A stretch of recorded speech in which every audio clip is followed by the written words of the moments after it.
నమస్కారం. నేను రమారావి. చాణక్య నీతి సూత్రాల గురించి తెలుసుకుంటున్నామండి. చాణక్య నీతి సూత్రాలు చాలా వరకు మన జీవితానికి ఉపయోగపడతాయి. మనకు సాధారణంగా మన జీవితాల మీద కొన్ని ప్రశ్నలు ఉంటాయి. ఎప్పుడు సుఖ సంతోషాలతో ఉండాలంటే ఏం చేయాలి? చాణక్యుడిది ఒక ప్రత్యేకమైన స్టైల్లో ఇవి చెప్తారు. ఇది ఒకటే ఇప్పుడు ఇవాళ నేను చెప్తున్నదే కాదు. ఇలాంటివి 4-5 విషయాలు ఉన్నాయి. జీవితం సుఖంగా వెళ్ళాలంటే ఒక వ్యక్తి అసలు ఏది పాటించాలి, ఎలాంటివి పాటిస్తే సుఖంగా హాయిగా ఉంటాడు. ఇందులో ఈయన మొట్టమొదట చెప్పిన పాయింట్ అండి, భలే ఇంట్రెస్టింగ్ పాయింట్. అబద్ధాలు చెప్పద్దు. అబద్ధం చెప్పడం కనుక మొదలు పెడితే దాన్ని కవర్ చేయడానికి ఇంకోటి, దాన్ని కవర్ చేయడానికి ఇంకోటి, ఏమిటేమిటో చెప్తాం. అవసరానికో గొప్పకో ఏదైనా పని గడుపుకోవటానికో మనం అబద్ధం చెప్తే దాని మీద నిలబడలేకపోతాం. నిజం చెప్పామనుకోండి హాయిగా ఉంటుంది. మొదటిసారి కష్టం, నిజం చెప్పేటప్పుడే కష్టం, తర్వాత ఇంకేం ప్రాబ్లము ఉండదు, ఓపెన్గా ఉంటుంది. కానీ అబద్ధం చెప్పడం కనుక మొదలు పెట్టామంటే దాన్ని కవర్ చేస్తూ ఉండాలి. ఎప్పుడు అలర్ట్గా ఉండాలి. కూల్గా ఉండేందుకు అవకాశం ఉంది. సుఖం లేదు, సంతోషం లేదు, ప్రశాంతత మొదలే లేదు. అందుకని అబద్ధాలు చెప్పద్దు. ఒకవేళ అబద్ధమే చెప్పవలసి వస్తే చెప్పాల్సే వస్తుంది. జీవితం కదండి, మనం మనుషులం కదా, తప్పదు కదా. అయితే ఏదో ఒక సమయంలో దాన్ని రివీల్ చేసేయండి. నేను ఆ రోజు అబద్ధం చెప్పాను అని ఏదో ఒక సందర్భంలో అదంతా నిజమేం కాదు, ఆ టైంకి ఇంకేం చేయలేక ఆ మాట చెప్పాము అన్న మాట రివీల్ చేసేస్తే దాన్ని కవర్ చేసే సమస్య ఉండదు మనకి. ఆయన ఇదంతా చెప్పలేదండి, అబద్ధాలు ఆడద్దు అని చెప్పారు, నేను చెప్తున్నాను ఇది. దాన్ని ఇంటర్ప్రిట్ చేసుకుంటున్నాం మనం.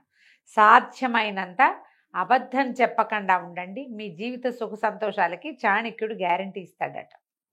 ఓకే, రెండో పాయింట్ చెప్తున్నారు, సూటిగా మాట్లాడద్దు. నా బొట్టు వాళ్ళు ఏమైపోవాలండి కదా అనిపిస్తుంది మీకు వెంటనే. రామగారు చాలా సూటిగా మాట్లాడతారు. అన్ని విషయాలు కాదండి, మేము కూడా చాణక్యుడిని పాటిస్తాం. మనం సూటిగా మాట్లాడితే కానీ కుదరని పక్షంలో అది మన మెడ మీదకి గండకత్తరైతే గనక అప్పుడు మాట్లాడకుండా ఉండండి. నోరు మూసుకోవడం ఊరుకున్నంత ఉత్తమం లేదు. అప్పుడు మాట్లాడకుండా ఉంటే సరిపోతుంది. సూటిగా మొహం మీదే చెప్పడం, కుండ బదులు కొట్టినట్టుగా మాట్లాడడం, నేను ఇంతే, నాకు ఇలాగే వచ్చు, నా పద్ధతి ఇదే, ఇలాంటి వాళ్ళు ఏదో ఒక గోడకి తగిలి మొహం పగలగొట్టుకుంటూ ఉంటారు ఎప్పుడు. మీరు చూడండి, అడవిలో సూటిగా స్ట్రైట్గా పెరిగిన చెట్లు విరిగిపోతాయి, వంకర టింకరగా పెరిగిన చెట్లు ఎక్కువ కాలం బతుకుతాయి. ఇది కూడా చాణక్యుడు చెప్పింది. అందుకని అవసరానికి లొంగండి, మాట్లాడకుండా ఊరుకోండి.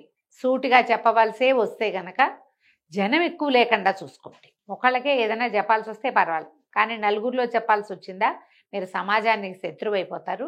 దానివల్ల సుఖ సంతోషాలు ఉండనే ఉండవు. ఇది కూడా రెండో పాయింట్. మూడోది, అత్యాశ పనికిరాదు. ఆశ తప్పకుండా ఉండాలండి. జీవితం మీద ఆశ ఉండాలి, జీవన గమనం మీద ఆశ ఉండాలి, భవిష్యత్తు పట్ల ఆశ ఉండాలి. ఆశ వేరు, అత్యాశ వేరు. దురాశ ఇంకొకటి వేరు. దురాశ అంటే పక్కవాడిది లాక్కునేది, అది అసలు పనికిరాదు. అత్యాశ అంటే మనకి కొంత వస్తుంది అని అనుకున్నప్పుడు ఇంకా 5-6 అవకాశాలు కనపడుతుంటే ఇక్కడ నిలబడి అవన్నీ కూడా ఒక్కసారే గ్రాబ్ చేసేద్దామని అనుకోవద్దు. స్లోగా చేయండి. స్లోగా రేస్ విన్ చేయొచ్చు మనం.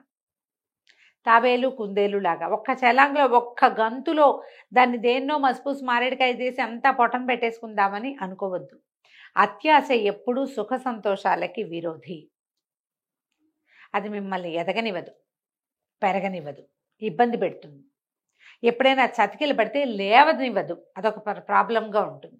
అందుకని ఎక్కువ చోట్ల మదుపులు పెట్టి ఒకేసారి చాలా సంపాదించేసేయాలని కానీ, చాలా పని చేసేయాలని కానీ, చాలా మంచితనాన్ని కొట్టేయాలని కానీ ఎక్కువగా ట్రై చేయొద్దు.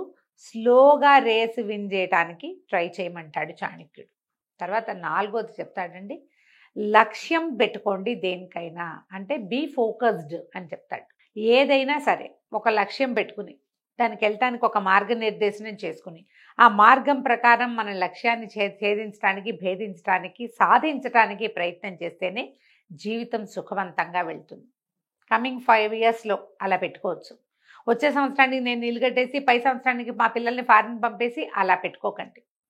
కొంచెం తాపీగా కొంచెం సమయం పెట్టుకుని ఫలానాది చేయాలి అంటే మనం ఎట్లా, what is plan of action, మనం ఎలా ప్లాన్ చేసుకుంటే, ఎలా నియమం ఏర్పరచుకుంటే, ఎలా నియమావళి పెట్టుకుంటే ఈ లక్ష్యాన్ని ఛేదించగలమో ఆలోచించండి. సాధారణంగా విద్యార్థులకైతే చదువుల మీదండి, సంసారులకి డెవలప్మెంట్ మీద, అంటే మనం సాధించబోయే కుటుంబం సాధించబోయే అభివృద్ధి మీద కనుక మీకు లక్ష్యాలు ఉంటే కనుక భాగస్వామిని కలుపుకోండి. మీరు ఒక్కరే డిసైడ్ చేసి చేయకూడదు. మీతో పాటు రెండో వాళ్ళు కూడా, స్పౌస్ కూడా, ఆడగానే మగగానే, మన భార్యాభర్తల్లో ఎవరైతే వాళ్ళు కూడా మన లక్ష్యంలో భాగస్వాములుగా ఉండాలి. అప్పుడే మన తాలూకు ప్రయాణం కుంటుపడకుండా ఉంటుంది. మనం ఏటికి లాగి వాళ్ళు కోటికి లాగితే అప్పుడు కుదరదు. ఇప్పుడు లక్ష్యాలు ఏముండవు.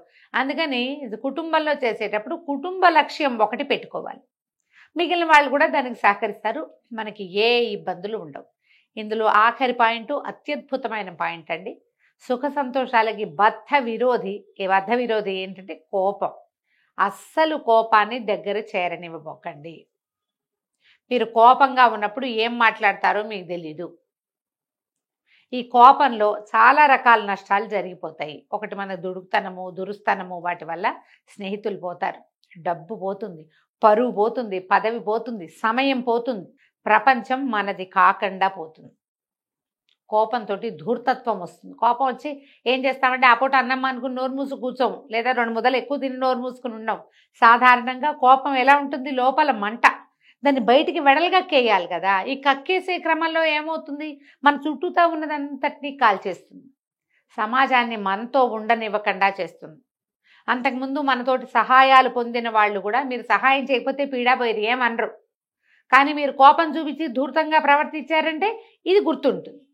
అంతకుముందు 10 మాటలు ప్రతిసారి హోటల్కి తీసుకెళ్ళి టిఫిన్ పెట్టించింది జ్ఞాపకమే ఉండదు. మీరు ఒక్కసారి దురుసుగా కోపం చూపించింది మాత్రం బాగా గుర్తుపెట్టుకుంటారండి. ఈ గుర్తుపెట్టుకునే వాళ్ళల్లో సమాజంలో ప్రతి వాళ్ళు, మన స్నేహితులు, మన అమ్మా నాన్న కూడా మన కోపాలు గుర్తుపెట్టుకుంటారు, మర్చిపోరు. అమ్మా నాన్న కాబట్టి క్షమిస్తారు గుర్తుపెట్టుకున్నా కూడా. భార్యలు లేదా భర్తలు, సంతానము, పిల్లలు అసలు మర్చిపోరండి. కోపం వచ్చి కొట్టేమనుకోండి అవి మర్చిపోరు. మనం కొనిపెట్టినవి, మనం చూసినవి, మనం ఎత్తుకున్నవి, మనం లాలించినవి ఏమి జ్ఞాపకం ఉండవు. అవన్నీ సహజంగా ఉంటాయి. కోపం ఎక్స్ట్రాగా కనపడుతుంది. అందుకని కోపాన్ని విడనాడండి. మీ సుఖ జీవనానికి, సుఖ సంతోషాల జీవితంలో హాయిగా ఉండాలంటే, మనం ప్రశాంతంగా ఉండాలంటే, అబండెన్స్ మనకు కావాల్సిన జీవితంలో అభివృద్ధిని సాధించాలంటే ఈ కోపాన్ని కూడా వదిలేసేయాలి. ఒకటి అబద్ధాలు చెప్పకూడదు, రెండోది సూటిగా మాట్లాడకూడదు.